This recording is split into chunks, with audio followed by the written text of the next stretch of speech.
Hello guys, நாம் இன்று வாழும் இந்த உலகம் இயற்கையாகவே பல அதிசயங்களையும் ஆச்சரியங்களையும் நிகழ்த்தியுள்ளது. ஆனால் மனிதனால் உருவாக்கப்பட்ட பல அதிசயங்கள் ஏராளம். அதிலும் இந்த காலத்தில் மனிதனால் உருவாக்கப்பட்ட இந்த டெக்னாலஜி அதிர்ந்து பார்க்கும் அளவுக்கு 3000 ஆண்டுகளுக்கு முன்னால் எந்த ஒரு டெக்னாலஜியும் இல்லாத காலத்தில் கட்டப்பட்ட பிரமிடு கீசா, இது மிக பெரும் அதிசயத்தில் ஒன்று. இன்று உலக 7 அதிசயங்களில் இதுவும் ஒன்று. இன்று எகிப்தில் உள்ள பிரமிடு கீசா பற்றி தான் இந்த வீடியோவில் முழுமையாக பார்க்க உள்ளோம். நம்ம சேனலுக்கு புதுசா இருந்தா லைக் பண்ணுங்க, சப்ஸ்கிரைப் பண்ணுங்க, மறக்காம பெல் ஐகானை கிளிக் பண்ணுங்க. வாங்க வீடியோக்குள்ள போகலாம். இது உங்கள் குட்டி ஸ்டோரி ஃபேஷியல் சேனல். பாலைவனத்தில் காற்று கூட பேசாமல் நின்ற காலம் அது. மனிதன் இன்னும் இயற்கையை வெல்ல கற்றுக்கொள்ளாத காலம்.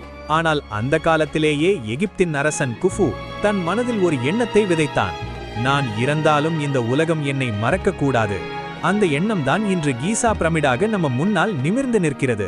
கிமு 2600 ஆண்டுகள் முன்பு நைல் நதி உயிர் கொடுத்த எகிப்து தேசத்தில் பாரோக்கள் கடவுளின் வாரிசுகள் என்று நம்பப்பட்டார்கள். அவர்களின் உடல் மண்ணில் மறைந்தாலும் ஆன்மா விண்ணுலகில் நட்சத்திரங்களோட பயணிக்கும் என்று நம்பிக்கை இருந்தது. அந்த பயணத்திற்கு வழிகாட்ட ஒரு வாசல் தான் பிரமிடு. சாதாரண மனிதனுக்கான கல்லறை அல்ல இது. கடவுளாக மாற நினைத்த அரசனின் இறுதி ஏணி. அந்த ஏணியை உருவாக்க தினமும் சூரியன் உதிக்கும் முன் ஆயிரக்கணக்கான தொழிலாளர்கள் எழுந்தார்கள். அவர்கள் அடிமைகள் அல்ல, அரசின் பாதுகாப்பில் வாழ்ந்த திறமையான கல்வெட்டுநர்கள், பொறியாளர்கள், கணிதவியலாளர்கள். அவர்களுக்கு பிரெட், பியர், இறைச்சி, மருத்துவம் எல்லாம் வழங்கப்பட்டது. அவர்கள் தங்கள் வாழ்நாளை இந்த ஒரு கட்டிடத்திற்காக அர்ப்பணித்தார்கள். பிரமிடு கட்டத் தொடங்கிய போது முதலில் நிலத்தை சரியாக சமப்படுத்த வேண்டியது பெரிய சவால். இன்றைய லேசர் லெவல் இல்லாத காலத்தில் தண்ணீரை பயன்படுத்தி நிலத்தை மில்லிமீட்டர் அளவுக்கு சமப்படுத்தினார்கள். அதன் பிறகு நைல் நதிக்கரையிலிருந்து லைம்ஸ்டோன் கற்கள் வெட்டப்பட்டு மரத்தால் செய்யப்பட்ட ஸ்லெட்டுகளில் வைத்து இழுக்கப்பட்டன.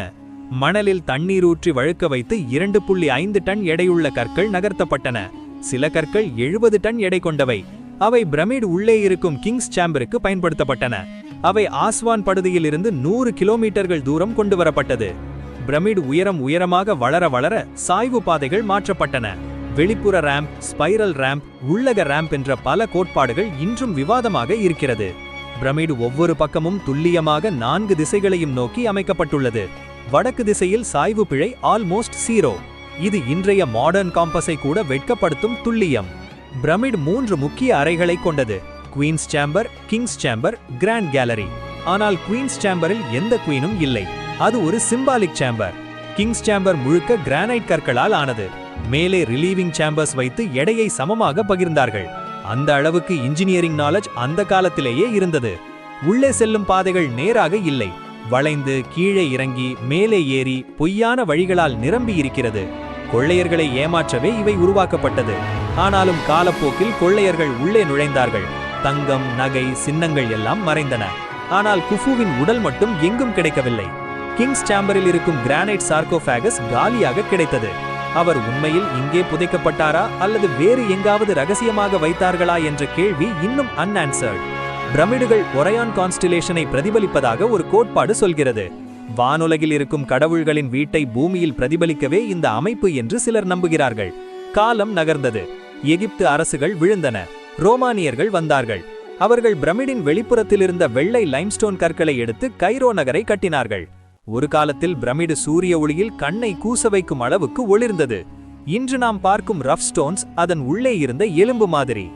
1000 ஆண்டுகள் கடந்தும் பிரமிடு பூகம்பங்களையும் மணல் புயல்களையும் தாண்டி நின்று கொண்டே இருக்கிறது. நெப்போலியன் தனது படையுடன் எகிப்துக்கு வந்தபோது பிரமிடு முன் நின்று, இந்த கற்கள் உங்களை பார்த்து கொண்டிருக்கின்றன என்று சொன்னதாக ஒரு வரலாற்று கதை. 20ஆம் நூற்றாண்டில் scientists laser scan, thermal scan, muon scan எல்லாம் பயன்படுத்தி பிரமிடு உள்ளே புதிய வாய்டுகளை கண்டுபிடித்தார்கள். இன்னும் திறக்கப்படாத பெரிய ரகசிய அறைகள் இருக்கலாம் என்று நம்பப்படுகிறது. பிரமிடு என்பது வெறும் கல்லாலான கட்டிடம் அல்ல. அது மனிதனின் அறிவும், பயமும், அகந்தையும், மரணத்தை வெல்ல வேண்டும் என்ற ஆசையும் ஒன்றாக உறைந்த ஒரு நினைவு சின்னம். அதனால்தான் இன்றும் உலகின் மிக உயர்ந்த ஸ்கைஸ்கிராப்பர்கள் கூட இதன் முன்னால் சிறியதாக தோன்றுகிறது.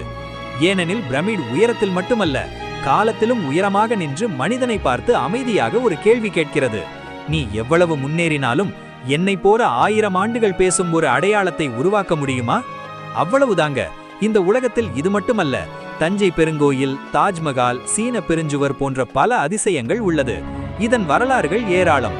இதை இன்று உள்ள இந்த டெக்னாலஜி வளர்ந்த இந்த காலகட்டத்தில் உருவாக்க முடியுமா? இதுதான் இன்றைய உலகத்தின் கேள்வி. இந்த வீடியோ பிடிச்சிருந்தா லைக் பண்ணுங்க, சப்ஸ்கிரைப் பண்ணுங்க, மறக்காம பெல்